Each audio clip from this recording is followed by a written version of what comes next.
Bismillahirrahmanirrahim. Assalamualaikum warahmatullahi wabarakatuh. Alhamdulillah. Alhamdulillahirabbil alamin. Wassalatu wassalamu ala rasulil amin. Muhammadin sayyidil awwalin wal akhirin.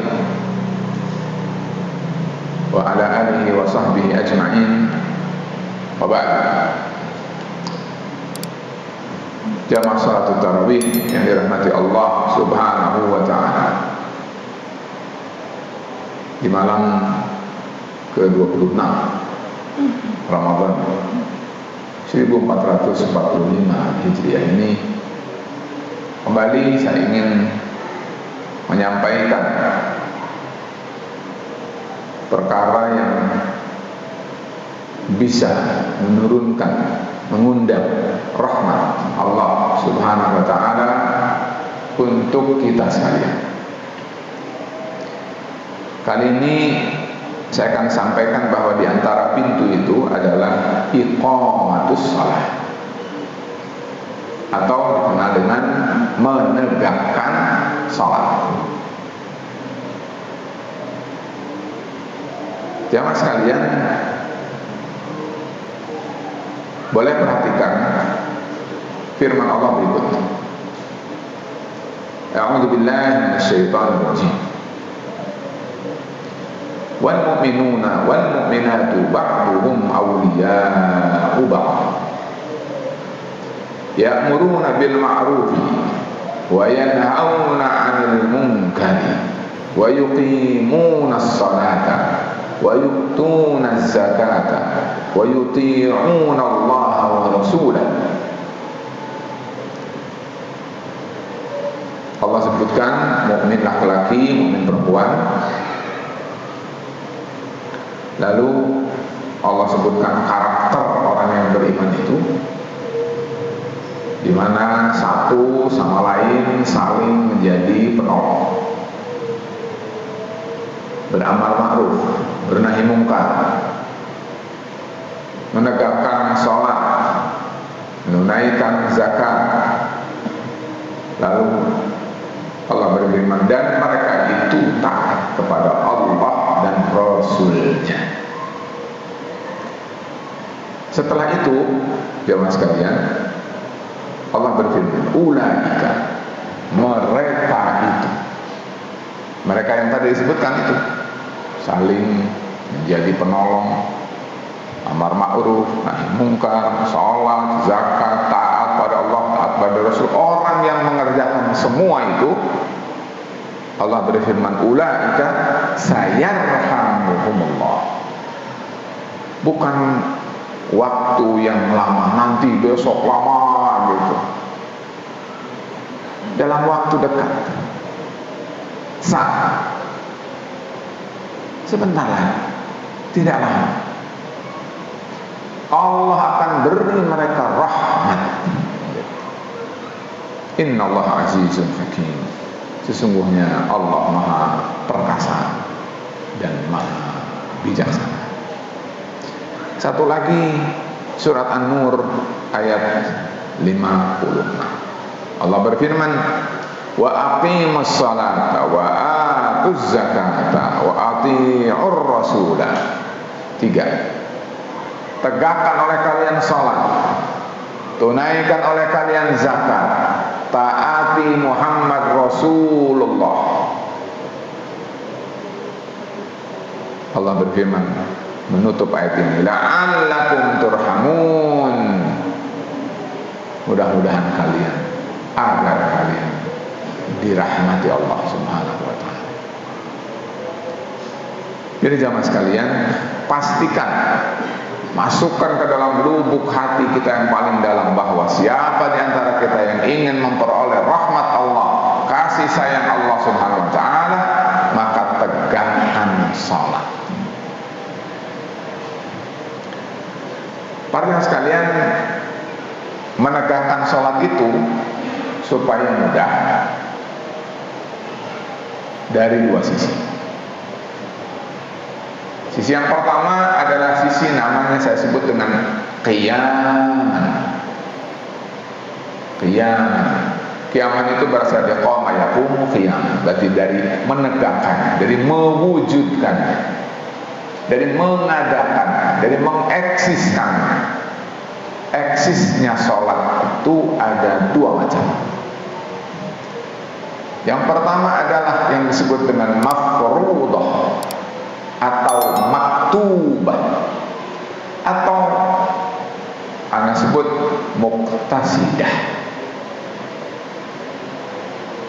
Kalau maktubah maksudnya tercatat, maksudnya mafruḍah, maksudnya wajibah, bahkan dia rukun min arkanil Islam, seperti Rasul bersabda, arkanul Islam itu bunyal Islamu ala khamsin, syahadati an la ilaha illallah wa anna Muhammadan Rasulullah wa iqamis shalah. Ada kata wa iqamis shalah. Jadi bangunan kita, keislaman kita itu satu di antara tiangnya adalah salat. Karena itu disepakati ijma' sahabat, tentu sebelumnya Al-Quran, As-Sunnah, salat 5 waktu adalah salat mafruḍah, maktubah. Tapi kalau orang melakukan salat ini saja, ini baru sampai pada namanya salat yang disebut dengan qiyaman muqtasidan, karena dia hanya baru yang wajib saja. Padahal qiyaman dalam melaksanakan sholat itu ada yang kedua, yaitu qiyaman mutasabiqan. Seperti Allah berfirman, ada muqtasidun, ada sabiqun bil khairat. Orang yang tidak puas dengan sesuatu yang sekedar wajib saja itu, yang fardu tadi itu, maka dia bertambah. Sholatnya bukan hanya fardu, tapi dia tambahkan dengan yang sunnah atau mutatawwi'ah, sukarela. Sholat yang sukarela itu dilakukan oleh mereka orang yang mutasabiqun fil khairat, orang yang ingin berlomba, lalu ingin melaju kencang, sehingga dia mengalahkan orang-orang yang hanya sholatnya yang fardu saja. Jadi kalau kata Allah 5 kali sehari semalam, ya sudah 5 kali aja, tidak ada sebelum, tidak ada sesudah. Tapi bagi orang yang mutasabiqun fil khairat, mereka ingin menambah. Jangan-jangan yang 5 tadi masih kurang, karena itu ditambahin dengan namanya sholatun mutatawwi'ah, sholat yang sukarela, ditambah. Para sekalian, dengan sukarela ini, yang pertama adalah qiyamul lail, yang oleh Rasul disebut dengan afdhalus sholati ba'dal maktubati, sholat yang paling afdal setelah sholat fardu adalah sholatul lail, sholat di malam hari, yaitu kita kenal dengan tahajud. Khusus tentang ini, para sekalian, dalam hadis lain diriwayatkan oleh Al-Imam Abu Dawud, Al-Imam An-Nasai, Al-Imam Ibnu Majah dari Abu Hurairah radhiyallahu anhu, beliau berkata, Rasulullah alaihi salatu wassalam bersabda, kata beliau, rahimallahu rajulan qama minal laili fasalla. Allah memberikan rahmatnya kepada orang yang bangun di malam hari lalu sholat. Berarti sholatnya sholat malam. Wa ayqadha imra'atahu fa in abat nadha fi wajhihal ma.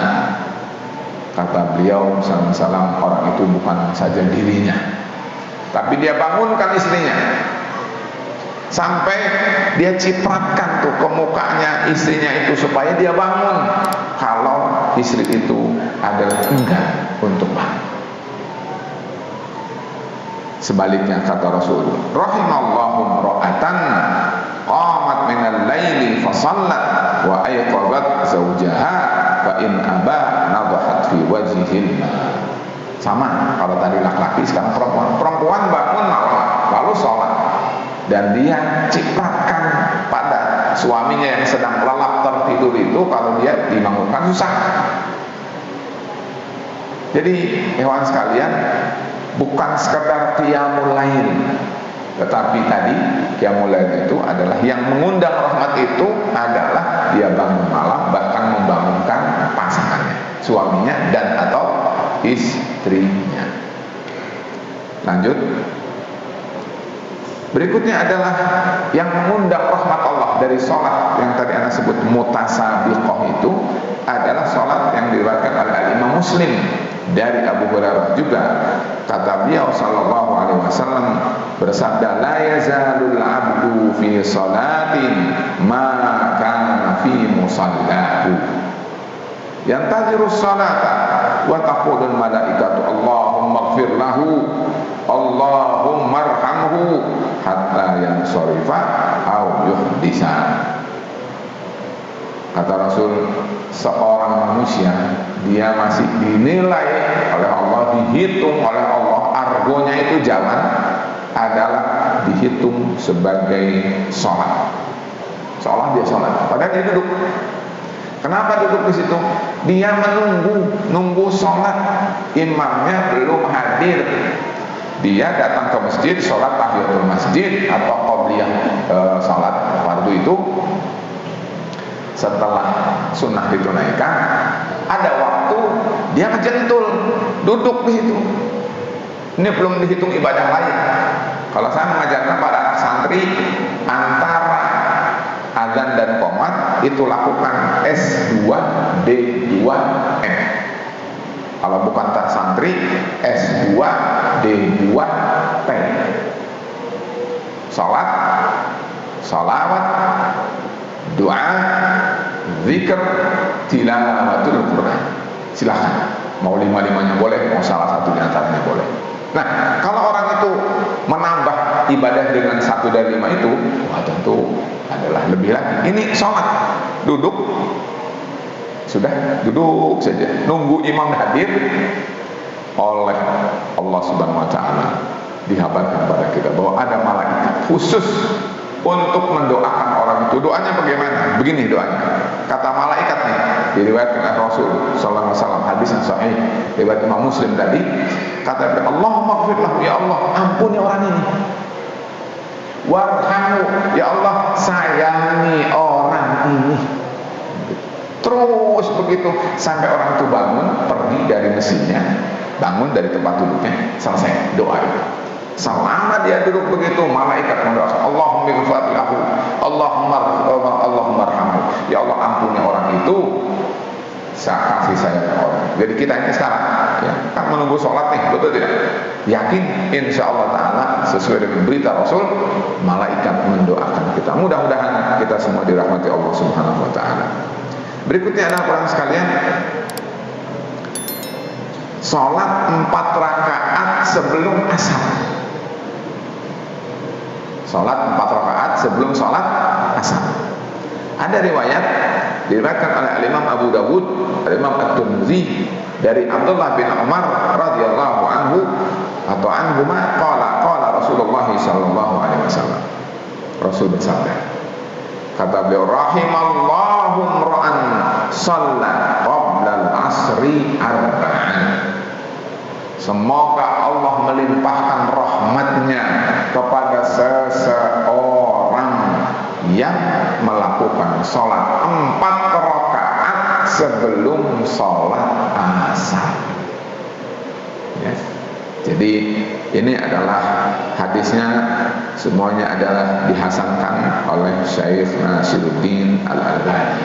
Jadi orang sekalian, di luar dari 12, kalau antum sudah membiasakan 12 itu kan sebelum subuh 2, sebelum zuhur 4, sebelum maghrib 2, setelah isya 2, setelah zuhur tadi 2, setelah maghrib maghrib ya, kemudian setelah sholat isya. Jadi barang sekalian, kalau itu 12 itu dilazimkan, Allah bangunkan rumah untuk kita di surga. Man sholat atau man hafadha isnatai asrata raka'atan fil yaumi wal lailah banallahu lahu baitan fil jannah. Orang yang memelihara 12 rakaat sehari semalam, tentu di luar fardu, itu Allah akan bangunkan dia untuk dia rumah di surga. Jamaah sekalian, waktu mungkin supaya tidak terlalu panjang saya cukup di sini, tetapi sebetulnya masih ada. Karena tadi baru saya katakan ada dua, sholat qiyaman dan yang kedua sholat iqamatan. Nah, untuk sholat iqamatan sepertinya kita tangguhkan di waktu yang akan datang.